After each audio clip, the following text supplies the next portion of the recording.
கட்டடம் வந்து தரமட்டத்துக்கு மேலே கூரை கொட்டாய் வேஞ்சிக்கிட்டு இருந்த காலத்தில் 7 அடுக்கு கட்டடத்தை கட்டுறாங்க. இப்போ பூம்புகாரில் கட்டுறாங்க. இப்போ செட்டியாரின மக்கள்லாம் அரசியல் அந்த அளவுக்கு ஈடுபாடு காட்ட அரசியலில் அவங்க பெருசாக நாட்டம் காட்டல. அரசியலில் ரொம்ப பின்னாடி தான் வந்தாங்க. ஆனால் அவங்க வந்து பொருளாதாரத்தில் அவங்க பெருசாக இருந்ததுனால அரசியலை சீரியஸாக எடுக்கல. அரசியல் கட்சி வரலாறுலாம் பார்த்தீங்கன்னா ரொம்ப குறைச்சோம். அப்புறம் வந்து இன்றைக்கி பார்த்தீங்கன்னா அந்த இனத்தை சேர்ந்ததில் பெரிய அரசியல் எடுத்திங்கன்னா பாசிதம்.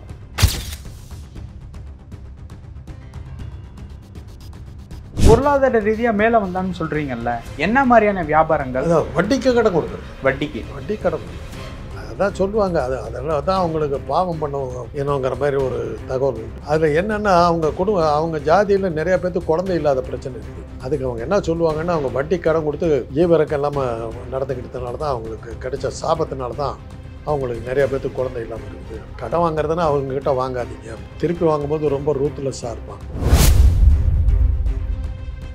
கடுமையான வார்த்தைகள் இல்லை, உங்களை அழிச்சே விடுவாங்க. அதனால தான் சேட்டுங்கிட்ட கடை வாங்கும்போது சேட்டு எப்படி டெக்னிக் வைப்பான்னா, உங்களை அழிக்கவும் விட மாட்டான், உங்களை வாழவும் விட மாட்டான். அவங்ககிட்ட ரெகுலராக நீங்கள் கடன் வாங்கிட்டே இருக்கணும், பிஸ்னஸ் கொடுத்துக்கிட்டே இருக்கணும், மேலே வந்துட விட மாட்டான். அதே சமயத்தில் நீங்கள் சாப்பிட்றீங்கன்னா எல்லா ஹெல்ப்பும் பண்ணி உங்களை காப்பாற்றிடுவான். ஏன்னா கிளையண்ட் போயிடக்கூடாது. இவங்களுக்கு அது கிடையாது. சத்தா சாவு கடனை கொடு. எப்பவுமே கும்பலாக தான் இருப்பாங்களா சார்? ஒரு தெருவுனா செட்டியாரின மக்கள் அது அவங்க அந்த காரக்குடியே அவங்க தானே. அதான் சொல்லுவாங்க, மற்றவெல்லாம் சர்பத்து குடிப்பான், இவன் எலுமிச்சம்பழம் ஜூஸ் குடிப்பான், இவன் காரையே குடிப்பான். அந்த செட்டியாரின மக்களை பொறுத்த வரைக்கும் இப்போ வரைக்குமே வசதியான மக்கள் தான். அவங்க ஓரளவுக்கு இருக்கு. யானை படுத்தா குதிரை மட்டும் யானை இப்போ உட்காந்துனாக்கா குதிரை உயரத்துக்கு இருக்கும். அதனால் யானை படுத்தாலும் குதிரை உயரத்துக்கு இருக்குங்கிறது அதுக்கு அர்த்தம். மாதிரி ஏழையானாலும் நம்மளோட கம்பேர் பண்ணக்கூடாது. நம்ம ஏழைன்னு நிஜமாவே ஏழை. அவங்க ஏழைன்னா 10 கோடி ரூபா வச்சுருக்கோம், வந்து 8 கோடி ரூபா வச்சுருக்காங்க.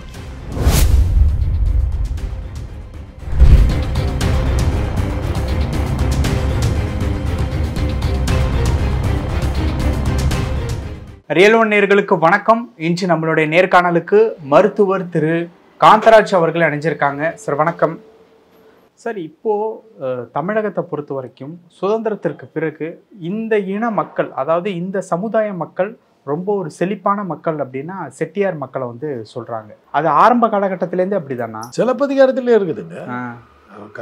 மாசாத்துவான் கண்ணகியினுடைய தந்தை வந்து தனவணிகர் தான். அதனால தானே கண்ணகி அவங்க தன்னுடைய குலதெய்வமாக கும்பிடுறாங்க. நாட்டுக்கோட்டை செட்டியார்னு பேர் நம்ம ஊரை பொறுத்தவரை. காரைக்குடி பக்கத்தில் அவங்க தன வணிகர்னு பேர். தன வணிகர்னாக்கா என்னன்னா, தனம்னா செல்வம், செல்வத்தை வைத்து வணிகம் செய்கிறது. அப்படின்னா வட்டி கடன் கொடுக்குறோம். அது அந்த காலத்துலேருந்தே இருக்குது. சங்க இலக்கியங்கள்லேயே அது இருக்குது. அவங்க அன்னையிலேருந்து அவங்க பெருசாக இருக்கு. கண்ணகியினுடைய நகைகளை பற்றி வர்ணிக்கும் போது இவ்வளோ நகை போட்டுக்கிட்டு வர்றா வர்ணிக்கிறார். அவ்வளோ நகை போட்டு வர, அவ்வளோ கோடீஸ்வரி. ராஜாவினுடைய சிலம்பில் உள்ள என்ன வச்சுருக்கான்னா முத்து தான் வச்சுருக்கான். பாண்டியன் நெடுஞ்செழியன் கோப்பெருந்தேவனுடைய சிலம்பில் வந்து முத்து தான் இருக்குது. இவன் அவளோட பெரிய பணக்காரி, மாணிக்கத்தை வச்சுருந்தார் உள்ள. அவ்வளோ பெரிய பணக்காரி, ராஜாவோட பணக்காரின்றதான் சிலப்பதிகாரம் சொல்கிறத வச்சு நம்ம பார்க்கும்போது நமக்கு தெரியும். இளநிலை மாடம் அவங்க வீடு, 7 அடுக்கு மாடி. கட்டடம் வந்து தரமட்டத்துக்கு மேலே கூரை கொட்டாய் வேஞ்சிக்கிட்டு இருந்த காலத்தில் 7 அடுக்கு கட்டடத்தை கட்டுறாங்க. இப்போ பூம்புகாரில் கட்டுறாங்க. நீங்கள் போயிருக்கீங்களா அந்த காரைக்குடி அந்த வீட்டு சைடுகள்லாம்? ஒரு தடவை போனேன். ரொம்ப ஷார்ட் ட்ரிப். அதில் அவ்வளோவா பார்க்க முடியல. இன்றைக்கி காரைக்குடியில் இருக்கிற பல பங்களாக்கள் வந்து இதை ஆக்கிட்டாங்க, நினைவு சின்னம் ஆக்கியிருக்காங்க. அப்படியா? அவங்களுடைய சாப்பாடு வந்து ரொம்ப பிரம்மாண்டமாக இருக்குமா சார் அந்த விருந்து? அவங்க அந்த உணவே வேறு மாதிரி இருக்கும். அந்த வெள்ளை பணியாரம் இது மாதிரி இதெல்லாம் சிலதெல்லாம் அவங்களது காரைக்குடி ஸ்டைலில் இருக்கும். நான் வெஜிடேரியன்லாம் கொஞ்சம் ஸ்டைல் கொஞ்சம் அந்த செட்டிநாட்டு சமையல்னு பேர். அது கொஞ்சம் வித்தியாசமாக இருக்கும். அவ்வளோதான். அதெல்லாம் அந்த ஊருக்காரங்க தன்னுடைய சாப்பாட்டை பெருசாக்கிக்கிறதுக்காக சொன்னது. நீங்கள் நினைக்கிற அளவுக்கு அது ஒன்றும் இப்போ விசேஷம் கிடையாது.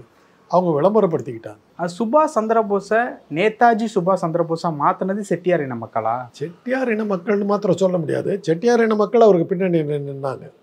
அவர் வந்து நேதாஜி ஆக்கினது மலையாவில் தானே பண்ணாங்க. மலையாளிகள், மலேசியா சிங்கப்பூர்லாம் இப்போ ஒன்றா இருந்த நேரம் பிரிட்டிஷை எதிர்த்து மலேசியாவிலும் ரகலை நடக்குது. அந்த நேரத்தில் நேதாஜி அங்கே போயிட்ட உடனே நம்ம ஆளுங்க தான் தெரியாதா, ஒரு வெள்ளத்தோலை பார்த்தா பல்ல காட்டிடுவோம். போய் நேதாஜியை இது பண்ணிட்டாங்க. மலையா கணபதினு பட்டுக்கோட்டையை சேர்ந்த கணபதி மலையாவில் இருந்தான். அவன் பேரே மலையா கணபதினு பேர். அந்த கணபதி தான் சுபாஷ் வந்து பெரிய தலைவராக இருக்கான்னு சொல்லி அவருக்கு வந்து ஐஎன்ஏ இந்தியன் நேஷனல் ஆர்மி அதில் சேர்ந்தவங்க பூரா அவங்க தான். அந்த ஆர்மிக்கு தான் இவர் வந்து ஜென்ரல் மாதிரி இதெல்லாம் போட்டுக்கிட்டு இராணுவ உடையெல்லாம் இவங்க கொடுத்த உடையை தான் நான் போட்டுக்கிட்டேன். அதுக்கப்புறம் தான் இந்த தொப்பியை வச்சுக்கிட்டார். அதுக்கப்புறம் வழுக்குத்தால தானே. அப்படியா? ஆமாம், 2ஆம் உலகப் போர் அந்த டைம். அந்த டைமில் அந்த நேரத்தில் கணபதி மலேசிய விடுதலைக்கும் போராடுறான், இந்திய விடுதலைக்கும் போடுறான். ஒரே நேரத்தில் பிரிட்டிஷை எதிர்த்து நின்னவன். ஒரு அல்ப காரணத்துக்காக அவனை அந்த கணபதியை தூக்கில் போட்டான். லைசன்ஸ் இல்லாமல் துப்பாக்கி வச்சிருந்தார். அவ்வளோதான் குற்றச்சாட்டு. பின்னணியில் இருந்தது செட்டியார் இன மக்களா? அந்த ஆள் வந்து ஒரு தேவர் இனத்தை சேர்ந்தவன் கணபதி. பெரும்பாலானவங்க வந்து பண உதவி எல்லாம் பண்ணவங்க வந்து செட்டியார் இன மக்கள். அன்னைக்கு பர்மா, ரங்கூன், இது கோலாலம்பூர், சிங்கப்பூர் இதில் எல்லாம் இருந்தவங்க இவங்களும் பெரும்பான்மையாக இருந்தாங்க. அவர் எப்படி தான் சார் இறந்தார் சந்திரபோஸ், சுபாஷ் சந்திரபோஸ்? அது இன்னைக்கு ஒரு மர்மம் தான். ஜப்பான்லேருந்து வந்தார், அந்த பிளேன் விழுந்துருச்சு. அந்த பிளேனில் இறந்தவர் நேதாஜின்ட்டாங்க. அவர் உடல் கிடைக்கல.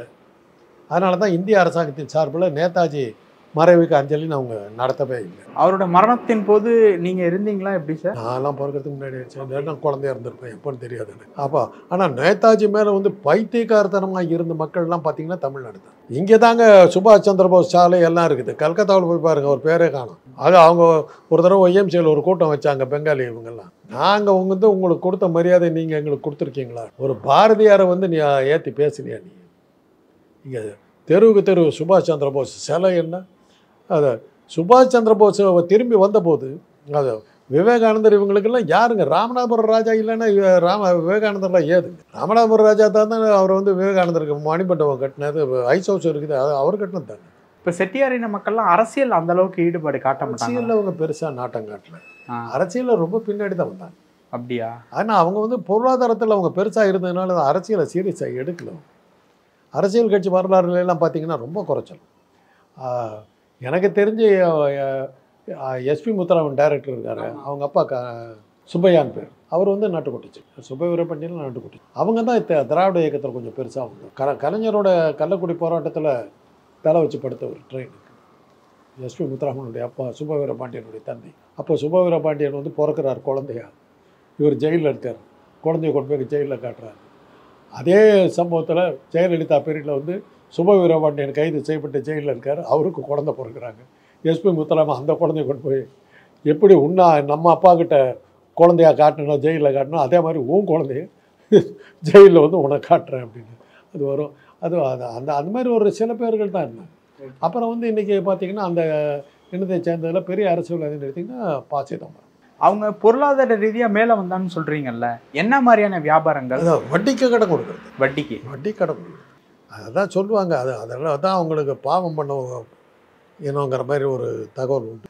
அதில் என்னென்னா அவங்க ஜாதியில் நிறையா பேர்த்துக்கு குழந்தை இல்லாத பிரச்சனை இருந்தது. அதுக்கு அவங்க என்ன சொல்லுவாங்கன்னா, அவங்க வட்டி கடன் கொடுத்து ஈவிரக்கம் இல்லாமல் நடந்துக்கிட்டதுனால தான் அவங்களுக்கு கிடைச்ச சாபத்தினால தான் அவங்களுக்கு நிறையா பேர்த்துக்கு குழந்தை இல்லாமல் இருக்குது அப்படிங்கிற மாதிரி ஒரு தகவல் உண்டு. அது உண்மையாக பொய்யாங்கிறது தெரியாது, அது சொல்லுவாங்க. கடன் வாங்குறதுன்னா அவங்கக்கிட்ட வாங்காதீங்க அப்படிம்பாங்க. திருப்பி வாங்கும்போது ரொம்ப ரூத்லெஸ்ஸாக இருப்பாங்க, எதை பற்றியும் கவலைப்பட மாட்டாங்க, அவ்வளோ கடுமையான நடவடிக்கை எடுப்பாங்க. கடுமையான வார்த்தைகள் இல்லையா? வார்த்தைகள் இல்லை, உங்களை அடிச்சே போடுவாங்க. அதனால தான் சேட்டுங்கிட்ட கடன் வாங்கும்போது சேட்டு எப்படி டெக்னிக் வைப்பான்னா, உங்களை அழிக்கவே விட மாட்டான், உங்களை வாழவும் விட மாட்டான். அவங்ககிட்ட ரெகுலராக நீங்கள் கடன் வாங்கிட்டே இருக்கணும், பிஸ்னஸ் கொடுத்துக்கிட்டே இருக்கணும், மேலே வந்துட விட மாட்டான். அதே சமயத்தில் நீங்கள் சாப்பிட்றீங்கன்னா எல்லா ஹெல்ப்பும் பண்ணி உங்களை காப்பாற்றிடுவான். ஏன்னா கிளையண்ட்டு போயிடக்கூடாது. இவங்களுக்கு அது கிடையாது, சத்தா சாவு கடனை கொடு, அந்த மாதிரி போராட்டம் அப்படி சொல்லுவாங்க. நகைகள் அதிகம் ஆர்வம் காட்டக்கூடிய மக்கள் ஏங்க கோடீஸ்வரருங்க, பணம் இருக்குது, அவங்க வருஷம் வைப்பாங்க சீர்வரிசையா. அதெல்லாம் நீங்கள் எல்லாம் நம்மெல்லாம் கற்பனை கூட பண்ண முடியும். பார்த்துருக்கீங்களா? வெள்ளி குடமே வரிசையாக நிற்கும். இத்தனை வெள்ளி குடம், இத்தனை தங்க இது நகை, இத்தனை இது அப்படியே அடுக்குவாங்க வரிசையாக. இன்றைக்கி முடியுமான்னு தெரியல, தங்கம் மேலே 1 லட்சம் பேருக்கு கொடுக்க முடியுங்கிறது தெரியல. அன்றைக்கி நாங்கள் பார்த்துருக்கோம். இன்றைக்கி அவங்கெல்லாம் படிச்சுட்டு பெருசாக வந்துட்டாங்க. நிறைய பேர் அந்த ஊர்லேயே இல்லையே, இன்றைக்கி காரைக்குடி விட்டு நிறைய பேர் காலி பண்ணிட்டு போயிட்டாங்க. எப்போவுமே கும்பலாக தான் இருப்பாங்களா சார்? ஒரு தெருவுனா செட்டியாரின மக்கள், அது அவங்க அந்த காரைக்குடியே அவங்க தானே. அதான் சொல்லுவாங்க, மற்றவெல்லாம் சர்பத்து குடிப்பான், இவன் எலுமிச்சம்பழம் ஜூஸ் குடிப்பான், இவன் காரையே குடிப்பான்டாங்க. காரைக்குடி அப்படின்வாங்க, அந்த அளவுக்கு பணக்காரன். அதனால் அவங்க லைஃப் ஸ்டைல் ரொம்ப பெரிய பணக்காரன். ஆனால் அதே சமயத்தில் எளிமையான ரொம்ப நகை ஸ்டாண்டாக வருவாங்க பெண்கள்லாம். அந்த காதில் வந்து அதை தொங்கட்டான், இவ்வளோ காதை இது பண்ணி பெரிய இது பண்ணி அதே தொங்கும்.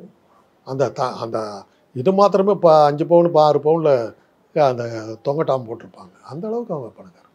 பெண் கொடுக்கறது அந்த கல்யாணம் பண்ற முறைகள் அவங்களுக்குள்ளாரே தான் வச்சுக்கிட்டு இருந்தாங்க. இப்போ தான் வெளியே வர ஆரம்பிச்சிருக்காங்க.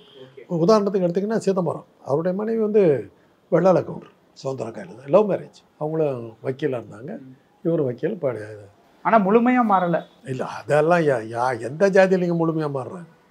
இன்றைக்கி நீங்கள் ஜாதின்னு வந்ததுன்னா நம்ம தமிழ்நாடு ஜாதி அடிப்படையில் தான் இருக்குது.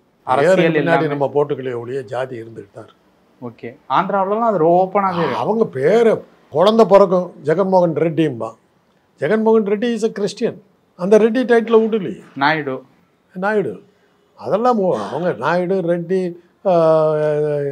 என்னென்னமோ இருக்குது, ராவு. அந்த 2 ஜாதியினருமே அரசியலில் ரொம்ப ஆர்வம் காட்டக்கூடிய ஜாதி. ஆந்திராவில் அவங்க 2 பாப்புலர். ரெட்டி நாயுடு மத்தியில் தான் பிரச்சனை இருக்குது. ராஜுக்கள் இருந்தாங்க.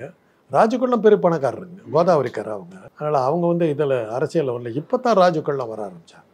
அப்படி பார்த்தீங்கன்னா சிரஞ்சீவி எனக்கு தெரிஞ்ச ராஜுவோ என்னமோன்னு நினைக்கிறேன், இல்லை ரெட்டின்னு நினைக்கிறேன்.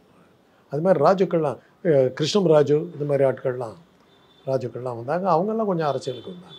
இப்போ இந்த செட்டியார் இன மக்களை பொறுத்த வரைக்கும் இப்போ வரைக்குமே வசதியான மக்கள் தான். அவங்க ஓரளவுக்கு இருக்காங்க. யானை படுத்தா குதிரை மட்டும்னுவாங்க. யானை இப்போ உட்காந்துனாக்கா குதிரை உயரத்துக்கு இருக்கும். அதனால் யானை படுத்தாலும் குதிரை உயரத்துக்கு இருக்குங்கிறது அதுக்கு அர்த்தம்.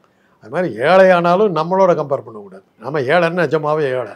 அவங்க ஏழைன்னா 10 கோடி ரூபா வச்சுருக்கேன், வந்து 8 கோடி ரூபா வச்சுருக்கான்னு அர்த்தம். அவ்வளோதான். அழகப்பா யூனிவர்சிட்டியெல்லாம் அவங்க அப்படியா? காரைக்குடி அழகப்பா யூனிவர்சிட்டி, அழகப்பா செட்டியார் அவர் அவ்வளோ தானம் பண்ணார். இடங்கள்லையா? இது கல்வி வள்ளல்னு பேருங்க அவருக்கு. அந்த இது ACT college, Alagappa Chettiar college of technology எல்லாம் அவரு தான். கிண்டி இன்ஜினியரிங் காலேஜில் ஒரு பகுதி, காரைக்குடி அழகப்பா பல்கலைக்கழகம் இருக்குது. அதே மாதிரி ராஜா அண்ணாமலை செட்டியார் அண்ணாமலை பல்கலைக்கழகம். அந்த அளவுக்கு கல்விக்கு நிறைய சேவை பண்ணியிருக்கு. வள்ளல் குணமுடைய சமுதாயம் தானா? பண்ணிருக்கு. ஓகே, நிறையா பண்ணியிருக்கு. அதனால தான் அவங்க பேரெல்லாம் தெரியுது. நமக்கு கொடுத்ததே தெரியணுங்கிறதுக்காக தான் கல்விக்கு கொடுத்தாங்க. அதுதானே முக்கியம். அழகப்பா செட்டியார் வந்து பொறியியல் துறையினுடைய அப்பா தந்தைன்னே சொல்லலாம். 100 ஆண்டுகளுக்கு முன்னாடி கொடுத்தாருல்ல, இன்றைக்கி அவர் பேர் நிற்கிதில்லை. பல விஷயங்கள் பேசியிருக்கோம். நேரத்துக்கு ரொம்ப நன்றி.